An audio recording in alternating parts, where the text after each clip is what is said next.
بسم الله الرحمن الرحيم وبه نستعين والصلاة والسلام على أشرف المرسلين. النهاردة يا حبايب قلبي معانا لوحة كده، أنا هرسم بنوتة كده لها طاقية أو كاب. هوريكم بس إزاي إن إحنا نقدر بأي ورقة بيضة إن إحنا نعمل منظر جمالي ممكن نعلقها أو نستفيد بيها يعني. اللوحة اللي أنا برسم عليها دي عبارة عن كرتونة ومغلفاها بورق أبيض بغيرة طبعًا، شوية غيرة مخفّفاهم بمَيّة ومغلّفة الكرتونة عشان تدّيني سماكة وتبقى كده إيه، زي ما أنتم شايفين ملساء، إن أنا أقدر إن أنا أرسم عليها. فأنا دلوقتي بارسم الرسمة اللي أنا هاعملها أو اللوحة اللي أنا هاعملها الأول باعملها بقلم رصاص، عشان لو أنا هامسح، لو أنا هاضيف، لو أنا هاشيل، فيبقى قدّامي المساحة قبل ما أنا أرسم بالألوان علشان الدنيا ما تبوظش قدّامي. طبعًا أنا بارسم البنت أو بارسم الكاب بتاعها أو البورنيطة بتاعتها الأول، وشعرها ووشها بالطريقة اللي أنتم شايفينها ديّة، طريقة سهلة جدًا وبسيطة جدًا، وأي حد لو مبتدئ ومش عارف إن يعني أي حاجة عن الرسم فهو يقدر يرسمها. دلوقتي أنا بقى بارسم الكتف الشمال أو اليمين، الكتف بتاعها يعني. عشان بس أقدر أقيس مستوى الوجه هيبقى قريب من الكتف قد إيه. يعني الأول أشوف بقى الجسم بقى، هابدأ بقى أرسم الرقبة بتاعتها علشان أقدر برضه أضبّط الوجه بتاعها. باطلع من الخط اللي أنا خدته ده خط الشعر، باطلع كده وآخد ربع دايرة أو نُص دايرة بسيطة جدًا خالص، وأقوم طالعة منها بالشفتين على حرف 8 أو 7 مقلوبة، وشّها لخلف وش البنت، يعني وجه البنت وال7 ديّة أو ال8 المقلوبة وشّها لبرّه، بحيث إن دي تبقى الشفتين بتوع البنوتة. وهاجي من فوق بقى كده هاخد حتّة صغيّرة، هانزل أعمل الأنف بتاعتها. تمام.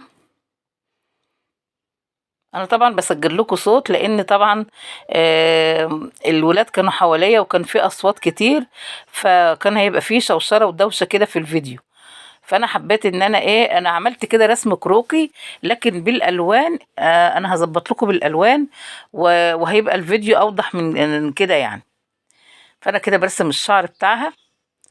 خلاص أنا خلّصت، جِبت هنا لون أحمر على لون أبيض أهو، وحطيت عليه سِنّ أسود كده عشان يدّي لنا الدرجة اللي أنتم شايفينها دي، وجِبت لون أسود ولون أبيض كده حطيته في جنب، بحيث إن أنا لو احتجت أزوّد، أخفِّف اللون، أفتّح اللون يبقى معايا الإيه، الأبيض اللي أنا محتاجاه. طبعًا أنا بالوّن البورنيطة بتاعتها الأول علشان باسيب الوش للآخر، علشان لو أنا هاضيف أو هاكبّر أو هاصغّر، لإن أنا شايفة إن الشفايف والمناخير ما كانوش مضبوطين، فأنا قُلت أمّا أخلّص كده واسيبهم للآخر كده عشان أعرف أضبّطهم. فأنا بارسم الشعر كده اللي بيبقى باين من خلال البورنيطة للعين اللي هي شايفاه، يعني لو أنا باصّة على البنت وهي واقفة كده ولابسة البورنيطة بابقى شايفة الشعر وجزء من الوش. فأنا باحدد الوش كده باللون أسود. طبعًا أنا ما عنديش فرشة صغيرة خالص اللي هي بتاع الفرشة القلم، فأنا جبت خِلَم بتاع شيش طاووق، وباحاول باحدد بيها كده الشفايف يعني، عشان لمّا ألوّن اللوحة ككُل يبقى مكان الشفايف موجود، أكبّر، أصغّر، دي حاجة بإيدي أنا بقى.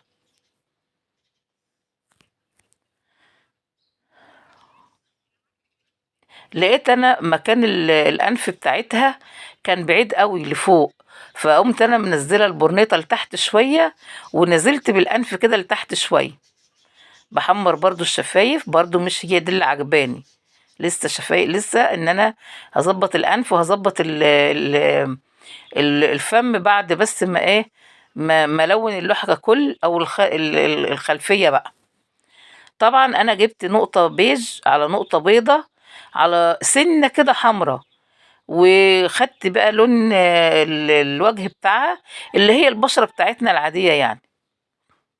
طبعًا أنا اللون الأسود اللي محدد الدقن من تحت للرقبة أنا سِبته لإن أنا باعمل ظِل بيه، علشان لمّا آجي أخلّص بقى اللوحة يبقى باين إن الدقن والرقبة والدقن والحتة اللي بعد الدقن اللُغد دي تبقى مرفوعة شوية عن الرقبة، اللي هي الخط الأسود ده أنا هاسيّحها في بعضها كظِل، هتبقى ظِل.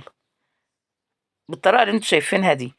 طبعا دي مش اول حاجة ان انا اعمل في الرقبة، انا هرجع اعمل تاني في الوجه تاني، هشتغل في الوجه تاني لما اعمل الكتفين. بس لازم اعمل بقى اللون بتاع الرقبة يبقى لون الوجه بالظبط،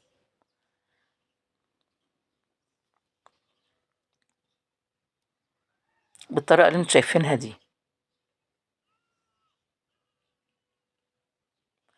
طبعا اللي واقف دوت ادم حفيدي، دايما بيشاركني في الاعمال الفنية، هو بيحب يمسك الفرشة، وعبد الرحمن كمان، وشاركني برضو في اللوحة سيف ورودي محمد عبد الرحمن، أحفاد زوجي وأحفادي برضو.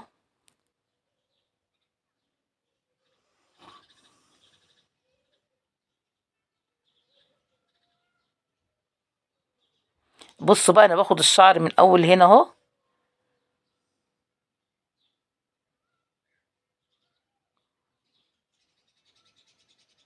أهو، بحيث إن تبقى البرنيطة أو الكاب منازل بقى على الشعر وباين بالطريقة دي. طبعا ده أنا بحدد بقى بأسود حوالين الوجه، علشان أنا هرسم اللوحة كلها أسود.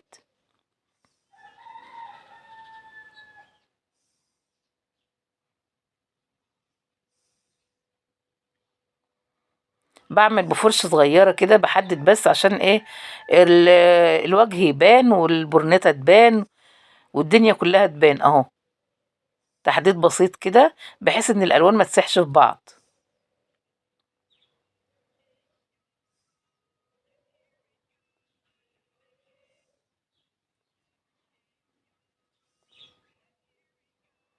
طبعًا أنا عملت كتف، والكتف التاني هاعمله، وهابدأ إن أنا هاحدده،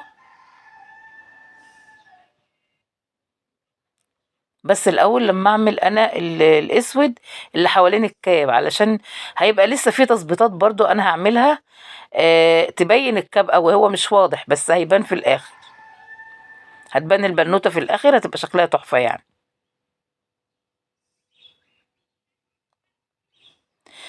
يعني اللي يحب يرسم مش شرط بقى إن هو يجيب كانفاس أو يجيب لوحة الرسم اللي هي الألواح اللي هي الخشبية أو الألواح المضغوطة، الخشب المضغوط أو الكرتون المضغوط، ممكن نعمل أي حاجة، كرتونة عادية خالص ونغلفها بورق بغيرها، بتجمد وبتبقى يعني زي ما انتم شايفينها كده.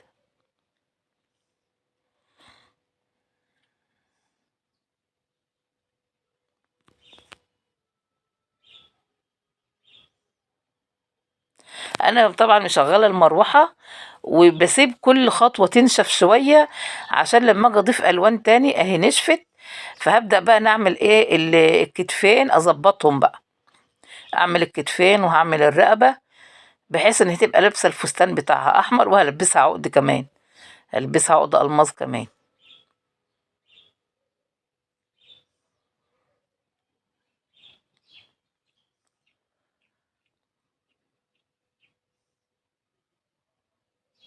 هو كتف هو موضوع المفروض إن أنا كنت عملت الكتفين من الأول، بس يعني هو كده، يعني عشان أحدد طول الرقبة، أحدد طول الرقبة إن أنا أخلّيها طويلة أو صغيّرة أو عريضة أو رفيّعة بالطريقة اللي أنتم شايفينها دي.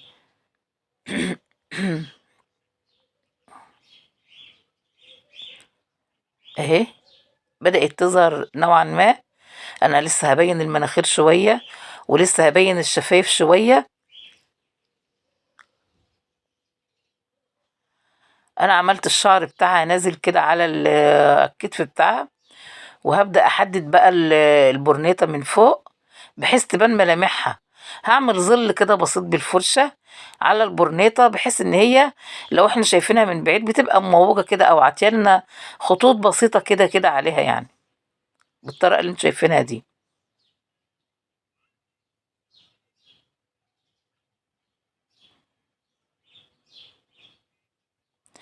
وكان في تضبيطات كتير برضه كنت باسرّع الفيديو، أو إن أنا كنت يعني بجري الفيديو واشيل واحط يعني. كنت بفصل وبرجع اشغل تاني، بحيث ايه ان يعني ما تاخدش وقت قدامكم.